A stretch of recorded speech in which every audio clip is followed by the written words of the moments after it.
ಸಂಸತ್ನಲ್ಲಿ ಗಲಭೆ ಎಬ್ಬಿಸಿದ ಪ್ರಕರಣಕ್ಕೆ ಸಂಬಂಧಪಟ್ಟಂತೆ ಈಗ ಆರೋಪಿಗಳ ಬೆನ್ನು ಬಿದ್ದಿದ್ದಾರೆ ಹಲವು ತನಿಖಾ ಸಂಸ್ಥೆಯವರು. ಒಂದೊಂದೇ ವಿಚಾರಗಳನ್ನ ಕಲೆ ಹಾಕ್ತಿದ್ದಾರೆ.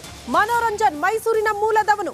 ಮನೋರಂಜನ್ ಮನೆಗೆ ಸದ್ಯ ರಾಜ್ಯ ಗುಪ್ತಚರ ಪೊಲೀಸರು ಭೇಟಿ ಕೊಟ್ಟಿದ್ದಾರೆ ಅನ್ನೋದರ ಡೀಟೇಲ್ಸ್ ಸಿಗ್ತಾ ಇದೆ.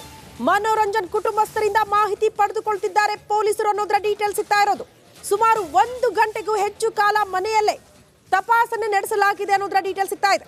ಕೇಂದ್ರ ಮತ್ತು ರಾಜ್ಯ ಗುಪ್ತಚರ ಇಲಾಖೆ ಅಧಿಕಾರಿಗಳು ಮನೆಯಲ್ಲಿ ಪರಿಶೀಲನೆ ಮಾಡುತ್ತಿದ್ದಾರೆ. ನಿರಂತರವಾಗಿ 1.5 ಗಂಟೆಗೂ ಹೆಚ್ಚು ಕಾಲ ಆಯಿತು.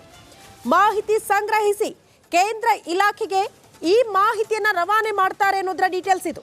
ಮನೋರಂಜನ್ ಪೂರ್ವಪರ ಬಗ್ಗೆ ಇಂಚಿಂಚು ಪರಿಶೀಲನೆ ಆಗ್ತಾ ಇದೆ ಅನ್ನೋದರ ಡೀಟೇಲ್ಸ್ ಸಿಗ್ತಾ ಇದೆ. ಮನೋರಂಜನ್ ಹಿನ್ನೆಲೆ ಏನು ಮಾಡ್ತಿದ್ದ, ಆತನ ಪ್ರಮುಖ ಉದ್ದೇಶ ಏನು, ಹೇಗೆ ಉಳಿದವರ ಜೊತೆ ಈತ ನಂಟು ಹೊಂದಿದ್ದ, ಯಾವ ಪುಸ್ತಕಗಳನ್ನ ಓದ್ತಿದ್ದ, ಯಾವುದರಿಂದ ಪ್ರೇರಿತ ಆದ, ಯಾರ ಜೊತೆ ಆತ ಸಂಪರ್ಕದಲ್ಲಿದ್ದ, ಇಂಥ 10 ಹಲವು ಪ್ರಶ್ನೆಗಳು ಕಾಡ್ತಾ ಇದೆ. ಈ ಎಲ್ಲ ಪ್ರಶ್ನೆಗಳು ಎಲ್ಲ ಆಯಾಮಗಳಲ್ಲಿ ತನಿಖೆನ ಚುರುಕುಗೊಳಿಸಿರೋದು. ಆ ಕಾರಣಕ್ಕೆ ಸದ್ಯ ರಾಜ್ಯ ಗುಪ್ತಚರ ಪೊಲೀಸರು ಕೂಡ ಮನೋರಂಜನ್ ನಿವಾಸಕ್ಕೆ ಭೇಟಿ ಕೊಟ್ಟಿದ್ದಾರೆ. 1.5 ಗಂಟೆಗೂ ಹೆಚ್ಚು ಕಾಲ ಆಯಿತು ಸದ್ಯ ತಪಾಸಣೆ ಮಾಡ್ತಾ ಇದ್ದು ಅವರ ನಿವಾಸದಲ್ಲಿ. ಈ ಬಗ್ಗೆ ಮತ್ತಷ್ಟು ಡೀಟೇಲ್ಸ್ ಅನ್ನ ಕೊಡ್ತಾ ಹೋಗ್ತಾರೆ ನಮ್ಮ ಪ್ರತಿನಿಧಿ ಮಹದೇವ್ ಸ್ವಾಮಿ. ಸ್ಪಾಟ್ ಇಂದ ನೇರ ಸಂಪರ್ಕದಲ್ಲಿ ಜಾಯಿನ್ ಆಗ್ತಿದ್ದಾರೆ. ಮಹದೇವ್ ಸ್ವಾಮಿ, ಸದ್ಯ ಏನ್ ಬೆಳವಣಿಗೆ ಆಗ್ತಾ ಇದೆ ಮನೋರಂಜನ್ ನಿವಾಸದಲ್ಲಿ, ಡೀಟೇಲ್ಸ್ ಕೊಡ್ತಾ ಹೋಗೋದಾದ್ರೆ?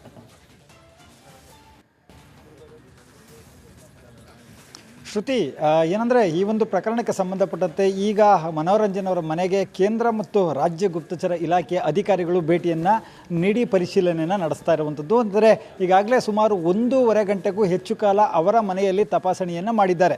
ಜೊತೆಗೆ ಅವರ ಕುಟುಂಬಸ್ಥರೆಲ್ಲರಿಂದಲೂ ಕೂಡ ಒಂದಷ್ಟು ಮಾಹಿತಿಯನ್ನು ಕಲೆ ಹಾಕಿರುವಂಥದ್ದು. ಆತ ಓದ್ತಾ ಇದ್ದಂತಹ ಕಾಲೇಜ್ ಆಗಿರ್ಬೋದು, ಶಾಲೆ ಆಗಿರ್ಬೋದು, ಓದಿದ್ದಂತಹ ಶಾಲೆ ಆಗಿರ್ಬೋದು, ಎಲ್ಲದರ ಜೊತೆಗೆ ಆತನ ಸ್ನೇಹಿತರು ಯಾರಿದ್ದರು, ಯಾರ ಸಂಪರ್ಕವನ್ನು ಆತ ಹೆಚ್ಚಾಗಿ ಹೊಂದಿದ್ದ ಅಂತನ್ನುವಂಥದ್ದು. ಜೊತೆಗೆ ಅವನು ಬರುವಂತಹ ಸಂದರ್ಭಗಳಲ್ಲಿ ಮನೆಗೆ ಎಷ್ಟು ಗಂಟೆಗೆ ಬರ್ತಾ ಇದ್ದ, ಸಾಮಾನ್ಯವಾಗಿ ಬೇರೆ ಬೇರೆ ಕಡೆಗೆ ಆತ ತೆರಳುತ್ತಾ ಇದ್ದ ಅನ್ನುವಂಥ ಮಾಹಿತಿಯನ್ನೇ ಆತನ ತಂದೆ ಹೇಳಿದರು. ಈಗ ಆ ಎಲ್ಲ ರೀತಿಯಾದಂತಹ ಮಾಹಿತಿಯನ್ನು ಗುಪ್ತಚರ ಇಲಾಖೆ ಅಧಿಕಾರಿಗಳು ಕಲೆಯನ್ನು ಹಾಕಿರುವಂಥದ್ದು. ಈ ಮಾಹಿತಿಯನ್ನು ಕಲೆ ಹಾಕಿ ಕೇಂದ್ರಕ್ಕೆ ಈ ಒಂದು ವಿಚಾರವನ್ನು ರವಾನೆಯನ್ನು ಮಾಡ್ತಾ ಇದ್ದಾರೆ. ಬಹಳ ಪ್ರಮುಖವಾದಂತಹ ವಿಚಾರ ಅಂತಂದರೆ ಆತ ಯಾವುದಾದರೂ ಸಂಘಟನೆಯಲ್ಲಿ ಗುರುತಿಸಿಕೊಂಡಿದ್ನ ಅಂತನ್ನುವಂತಹ ವಿಚಾರವಾಗಿ ಆತನ ರೂಮ್ನಲ್ಲಿದ್ದಂತಹ ಪ್ರತಿಯೊಂದು ಪುಸ್ತಕಗಳನ್ನು, ಪ್ರತಿಯೊಂದು ಮೂಲೆಯನ್ನು ಕೂಡ ಗುಪ್ತಚರ ಇಲಾಖೆಯ ಅಧಿಕಾರಿಗಳು ಪರಿಶೀಲನೆ ಮಾಡಿ ಅಲ್ಲಿ ಆತನ ಸಂಪರ್ಕಿತರು ಯಾರ್ಯಾರು ಇದ್ದಾರೆ ಅಂತನ್ನುವಂತಹ ಮಾಹಿತಿ ಸಿಗಬಹುದಾ ಅಂತನ್ನುವಂಥ ನಿಟ್ಟಿನಲ್ಲಿ ಪರಿಶೀಲನೆಯನ್ನು ಮಾಡಿದ್ದಾರೆ. ಅಂದರೆ ಪ್ರಮುಖವಾಗಿ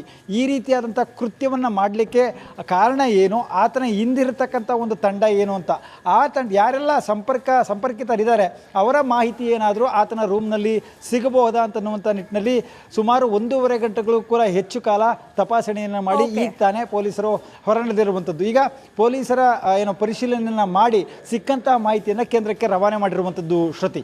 ಓಕೆ ಮಹದೇವ್ ಸ್ವಾಮಿ, ಧನ್ಯವಾದಗಳು ತಮ್ಮೆಲ್ಲ ಮಾಹಿತಿಗೆ.